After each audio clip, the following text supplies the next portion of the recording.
Nashock ang fans at supporters ng Kapuso singer at The Clash champion na si Jeremiah Tiangco nang muli siyang sumali sa tawag ng tanghalan sa It's Showtime.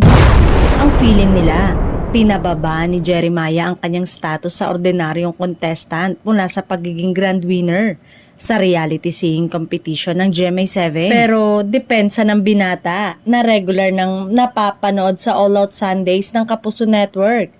Para sa kanya, hindi isang ordinaryong contest ang TNT, kundi isang napakalaking platform para sa mga singer tulad niya.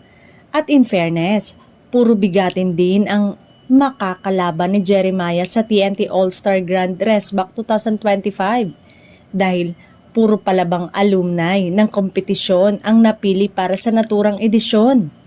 Muling magtatapatan sa entablado ang 48 na contenders mula sa iba't ibang season ng TNT.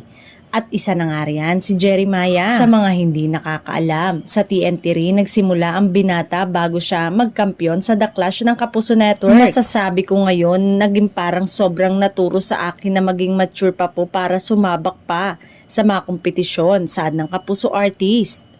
Feeling ni Jeremiah, hindi magiging madali ang magaganap na bakbakan para sa bagong edisyon ng TNT pero anya, mas nabawasan na raw ang nararamdaman niyang pressure kumpara noong 2016.